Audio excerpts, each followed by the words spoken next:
Olá, seja bem-vindo ao meu canal, aqui quem fala é o Eduardo. E hoje, dando continuidade ao meu projeto de leitura da Bíblia, hoje vou ler a Bíblia Judaica Completa, lendo a partir do capítulo 14 do livro de 1 Coríntios, a carta de 1 Coríntios, capítulo 14.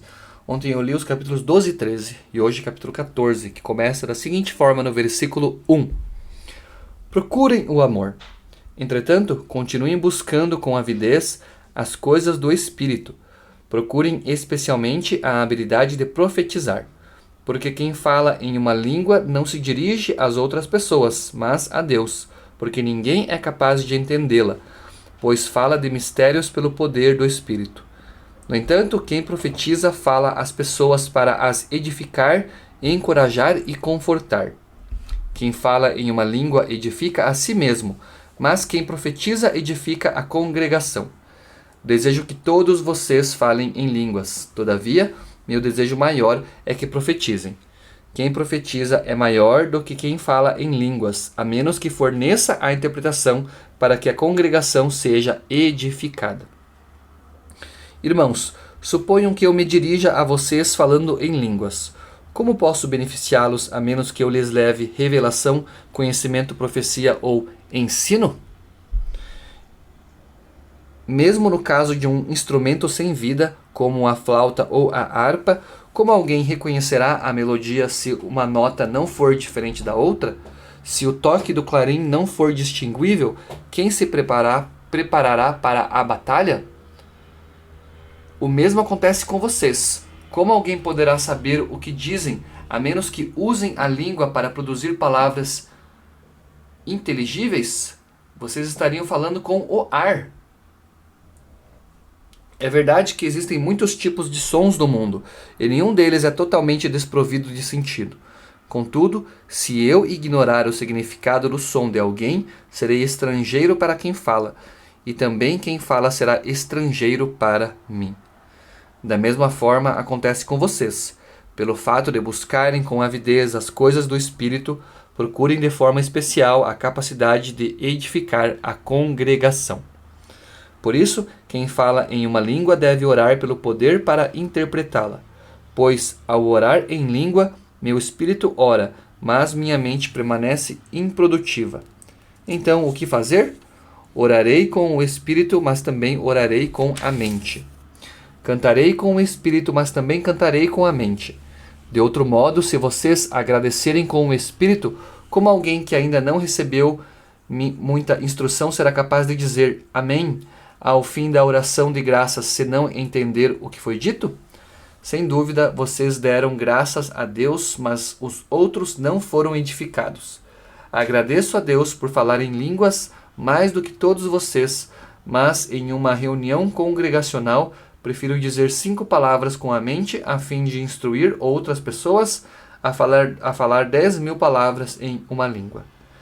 Irmãos, não sejam crianças quanto à forma de pensar.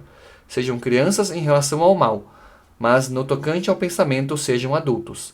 Está escrito na Torá: por meio de outras línguas e pelos lábios de estrangeiros falarei a este povo, mas mesmo assim eles não me ouvirão, diz Adonai. Portanto, as línguas não são um sinal para os crentes, mas para os incrédulos, ao passo que a profecia não é para os incrédulos, mas para os crentes. Por isso, se toda a congregação se reunir e todos falarem em línguas, e pessoas não instruídas ou incrédulas estiverem presentes, não dirão que vocês estão loucos?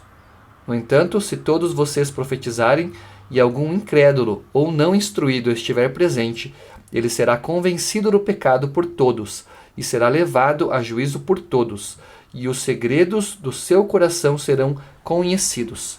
Por isso, ele se prostrará com o rosto em terra e adorará a Deus, dizendo: Deus está realmente entre vocês. Que conclui, irmãos?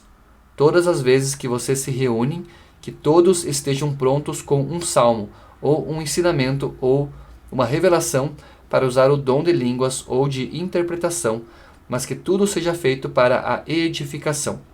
Se o dom de línguas for exercitado, que seja feito por 2 pessoas, no máximo 3, uma pessoa por vez, e que alguém interprete.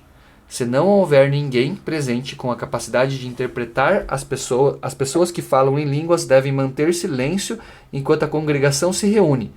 Elas podem falar consigo mesmas e com Deus. Que 2 ou 3 profetas falem, os demais devem avaliar o que foi dito. Se alguma coisa for revelada ao profeta que está sentado, que o primeiro profeta fique em silêncio. Todos vocês podem profetizar um por um, para que todos aprendam e sejam encorajados. Além disso, o espírito dos profetas está sob o controle dos profetas. Deus não é um Deus de desordem, mas de Shalom. Como em todas as congregações do povo de Deus, que as mulheres mantenham silêncio na reunião congregacional. Não lhes é permitido falar. Ao contrário, devem manter-se em sujeição, como também diz a Torá. Se quiserem saber de algo, que perguntem ao marido em casa. É vergonhoso uma mulher falar em uma reunião congregacional. A palavra de Deus teve origem em vocês? Ou vocês são o único povo ao qual ela chegou? Se alguém pensa ser profeta ou ter sido contemplado pelo Espírito, reconheça o que lhes escrevo como mandamento do Senhor. Se alguém não reconhecer, ele deve ser ignorado. Por isso, meus irmãos, busquem com avidez o profetizar e não proíbam o falar em línguas. No entanto, todas as coisas devem ser feitas de forma apropriada e ordeira. Essa daqui, então, foi a leitura do capítulo 14 do livro de 1 Coríntios, hoje dando continuidade ao meu projeto de leitura da Bíblia diária, através da Bíblia Judaica Completa. Agradeço por você estar me acompanhando, fique com Deus e até o meu próximo vídeo.